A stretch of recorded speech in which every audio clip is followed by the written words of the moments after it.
राधे राधे प्यारे भक्तों। ओम नमो भगवते वासुदेवाय। दोस्तों, आज मैं आपको गुरुवार व्रत की कथा सुनाने जा रही हूँ। आप लोग ध्यान से सुने। कथा को पढ़ते समय हाथ में थोड़ा चना और गुड़ जरूर ले लें। तो चलिए आइए शुरू करते हैं। प्राचीन समय की बात है। भारतवर्ष में एक राजा राज्य करता था। वह बड़ा प्रतापी और दानी था। वह नित्य गरीबों और ब्राह्मणों की सेवा सहायता करता था। वह प्रतिदिन मंदिर में भगवान दर्शन करने जाता था। लेकिन यह बात उसकी रानी को अच्छी नहीं लगती थी। वह ना ही पूजन करती थी और ना ही दान करने में उसका मन लगता था। एक दिन राजा शिकार खेलने वन को गए हुए थे, तो रानी और दासी महल में अकेली थी। उसी समय बृहस्पतिवार देव साधु वेश में राजा के महल में भिक्षा के लिए गए और भिक्षा मांगी, तो रानी ने भिक्षा देने से मना कर दिया। रानी ने कहा, हे साधु महाराज, मैं तो दान पुण्य से तंग आ गई हूँ। इस कार्य के लिए मेरे पति देव ही बहुत हैं। आप ऐसी कृपा करें कि सारा धन नष्ट हो जाए और मैं आराम से रह सकूं। साधु ने कहा, देवी तुम तो बड़ी अजीब हो। धन और संतान से कौन दुखी होता है? इसकी तो सभी को कामना करते हैं। पापी पुत्र और धन की इच्छा करते हैं। अगर तुम्हारे पास अधिक धन है तो भूखे मनुष्य को भोजन कराओ, प्याओ लगवाओ, ब्राह्मणों को दान दो, कुआं तालाब बावड़ी बाग बगीचे आदि का निर्माण कराओ, धर्मशाला बनवाओ, मंदिर बनवाओ, पाठशाला बनवाओ, निर्धनों की कुंवारी कन्या का विवाह करो, साथ ही यज्ञ आदि कर्म करो और धन को शुभ कार्यों में खर्च करो। ऐसा करने से तुम्हारा नाम परलोक में सार्थक होगा, ऐब हो एवं स्वर्ग की प्राप्ति होगी। लेकिन रानी पर उपदेश का कोई प्रभाव न पड़ा। वह बोली, महाराज, मुझे ऐसे धन की आवश्यकता नहीं जिसको मैं अन्य लोगों को दान दूं, जिसको रखने और संभालने में मैं ही मेरा सारा समय नष्ट हो जाए। अब ऐसी कृपा करें कि सारा धन नष्ट हो जाए और मैं आराम से रह सकूं। साधु ने उत्तर दिया, यदि तुम्हारी ऐसी इच्छा है तो जैसा मैं तुम्हें बताता हूँ तुम वैसे ही करना।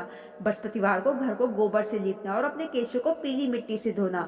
राजा से कहना वह बृहस्पतिवार को हजामत बनवाए, भोजन में मांस मदिरा खाना और कपड़ा धोबी के यहाँ धुलने डालना। ऐसा करने से 7 बृहस्पतिवार में ही आपका सारा धन नष्ट हो जाएगा। इतना कहकर वह साधु महाराज वहां से अंतर ध्यान हो गए। इसके बाद रानी ने वही किया जो साधु ने बताया।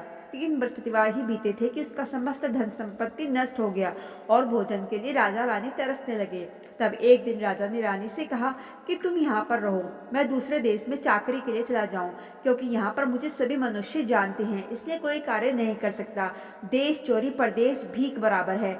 ऐसा कहकर राजा परदेश चला गया। वहाँ जंगल को जाता और लकड़ी काट कर लाता और शहर में बेचता। इस तरह अपना जीवन व्यतीत करने लगा। इधर राजा के बिना रानी और दासी दुखी रहने लगी। इसी किसी दिन भोजन मिलता और किसी दिन जल पीकर ही रह जाती। एक समय जब रानी और दासियों को 7 दिन बिना भोजन के रहना पड़ा, तो रानी ने अपनी दासी से कहा, हे दासी, पास के ही नगर में मेरी बहन रहती है, वह बड़ी धनवान है। तू उसके पास जा और 5 सेर बेजेर मांग कर ले आ, ताकि कुछ समय के लिए थोड़ा बहुता गुजर बसर हो जाएगी। दासी रानी की बहन के पास गई। उस दिन बृहस्पतिवार था। रानी का बहन उस समय बृहस्पतिवार की कथा सुन रही थी। दासी ने रानी की बहन को अपनी रानी का संदेश दिया, लेकिन रानी की बहन ने कोई उत्तर नहीं दिया। जब दासी को रानी की बहन से कोई उत्तर नहीं मिला तो वह बहुत दुखी हुई। उसे क्रोध भी आया। दासी ने वापस आकर रानी को सारी बात बता दी। सुनकर रानी ने कहा कि दासी, इसमें उसका कोई दोष नहीं है। जब बुरे दिन आते हैं ना, तब कोई सहारा नहीं होता। अच्छे बुरे का पता विपत्ति में ही लगता है। जो ईश्वर की इच्छा होगी वैसा ही होगा। यह सब हमारे भाग्य का दोष है। यह सब कहकर रानी ने अपने भाग्य को कोसा। उधर रानी की बहन ने सोचा कि मेरी बहन की दासी आई थी, लेकिन मैं उससे नहीं बोली, इससे वह दुखी हो गई होगी। कथा सुनकर और पूजन समाप्त कर वह अपनी बहन के घर गई और कहने लगी, हे बहन, बृहस्पतिवार का व्रत कर रही थी, तुम्हारी दासी गई थी, लेकिन जब तक कथा होती है ना, तब तक ना उठते हैं और ना ही बोलते हैं, इसलिए मैं नहीं बोली। कहो दासी क्यों गई थी? रानी बोली, बहन, हमारे घर अनाज नहीं था। ऐसा कहते कहते रानी की आंखें भर आई। अब उसने दासियों समेत 7 दिन तक भूखा रहने की बात भी अपनी बहन को बता दी, इसलिए मैंने दासी को तुम्हारे पास 5 सेर बेचेर लेने की भेजा था। रानी की बहन बोली, बहन देखो, बृहस्पतिवार देव सबकी मनोकामना पूर्ण करते हैं। देखो, शायद तुम्हारे घर में अनाज रखा हो। पहले तो रानी को विश्वास नहीं हुआ, परंतु बहन के आग्रह करने पर उसने दासी को अंदर भेजा। दासी घर के अंदर गई तो वहां पर उसने एक घड़ा बेझर से भरा मिल गया। उसे बड़ी हैरानी हुई। उसने बाहर आकर रानी को बताया। दासी रानी से कहने लगी, हे रानी, जब हमको भोजन नहीं मिलता था तो हम व्रत भी तो करते हैं ना, इसलिए क्यों ना इनसे व्रत और कथा की विधि पूछ ली जाए, हम भी व्रत क्या करेंगे। दासी के कहने पर रानी ने अपनी बहन से बृहस्पतिवार के व्रत के बारे में पूछा। उसकी बहन ने बताया, बृहस्पतिवार के व्रत में चने की दाल, गुड़ और मुनक्का से विष्णु भगवान का केले की वृक्ष के जड़ में पूजन करें तथा दीपक जलाए और कथा सुने।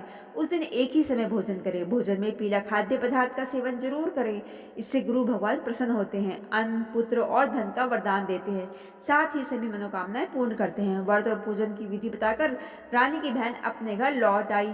रानी और दासी दोनों ने निश्चय किया कि बृहस्पतिवार देव भगवान का पूजन जरूर करेंगे। 7 रोज बाद जब बृहस्पतिवार आया तो उन्होंने व्रत रखा। गुड़ साल में जाकर चना और गुड़ भी लाई और चने की दाल से केले की जड़ तथा विष्णु भगवान जन का पूजन किया। अब पीला भोजन कहाँ से आए, तो दोनों बड़ी दुखी हुई, परंतु उन्होंने व्रत किया था, इसलिए बृहस्पतिवार देव भगवान प्रसन्न थे। एक साधारण व्यक्ति के रूप में वे 2 थालों में पीला भोजन लेकर आए और दासी को देकर बोले, हे दासी, यह भोजन तुम्हारे और तुम्हारी रानी के लिए है, इसे तुम दोनों ग्रहण कर लेना। दासी भोजन पाकर बहुत प्रसन्न हुई। उसने रानी से कहा, चलो रानी जी, भोजन कर लो। परंतु रानी को भोजन आने के बारे में कुछ भी नहीं पता था, इसलिए उसने कहा कि तू ही जाकर कर ले भोजन, क्योंकि तू व्यर्थ में हमारी हंसी उड़ाती है। तब दासी ने कहा, एक व्यक्ति भोजन देकर गए हैं। तब रानी ने कहा, वह व्यक्ति तेरे लिए ही देकर गए हैं, तू ही भोजन कर। तब दासी ने कहा, वह व्यक्ति हम दोनों के लिए भोजन देके गए हैं, 2 थालों में सुंदर प्यारा भोजन देके गए हैं, इसलिए मैं और आप दोनों ही साथ साथ भोजन करेंगे। यह सुनकर रानी बहुत प्रसन्न हुई और दोनों ने गुरु भगवान को नमस्कार कर भोजन भर किया। उसके बाद से वे प्रत्येक बृहस्पतिवार को गुरु भगवान जी का व्रत और पूजन करने लगे। बृहस्पति भगवान की कृपा से उनके पास धन हो गया, लेकिन रानी फिर पहले की तरह आलस्य करने लगी। तब दासी बोली, देखो रानी, तुम पहले भी इस प्रकार आलस्य करती थी, तुम्हें धन के रखने में कष्ट होता था, इस कारण सभी धन नष्ट हो गया। अब गुरु भगवान की कृपा से धन मिला है, तो फिर तुम आलस्य मत करो। बड़ी मुसीबतों के बाद हमने यह धन पाया है, इसलिए हमें धन दान पुण्य करना चाहिए। अब तुम भूखे मनुष्य को भोजन कराओ, प्याऊ लगवाओ, ब्राह्मणों को दान दो, कुआं, तालाब, बावड़ी और बाग बगीचे आदि का निर्माण कराओ, मंदिर, पाठशाला और धर्मशाला बनवाकर दान दो, निर्धनों की कुंवारी कन्याओं का विवाह कराओ, साथ ही यज्ञ आदि कर्म करो, अपने धन को शुभ कार्यों में खर्च करो, जिससे तुम्हारे कुल का यश बढ़े और स्वर्ग प्राप्त हो और पितर प्रसन्न हो। दासी की बात मानकर रानी शुभ कर्म करने लगी, उसका यश फैलने लगा। एक दिन रानी और दासी आपस में विचार करने लगी कि ना जाने राजा किस दशा में होंगे, उनकी कोई खोज खबर भी नहीं है।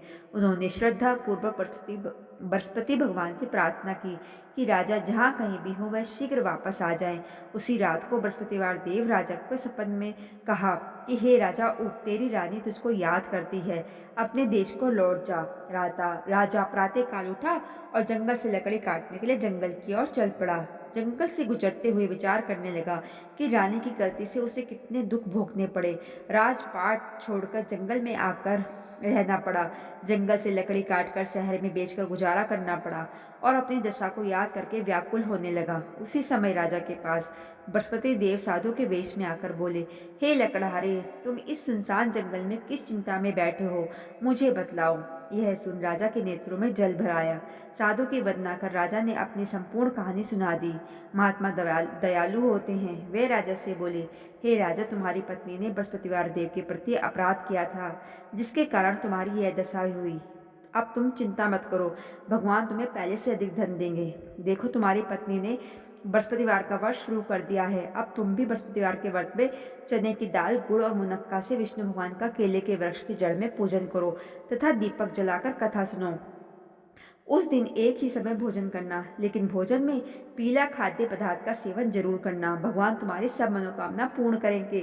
साधु की बात सुनकर राजा बोला, हे प्रभु, लकड़ी बेचकर तो इतना पैसा नहीं मिलता जिससे भोजन के उपरांत कुछ बचा सकूं। मैंने रात्रि में अपनी रानी को व्याकुल देखा है, मेरे पास कोई साधन भी नहीं है जिससे मैं उसका समाचार जान सकूं।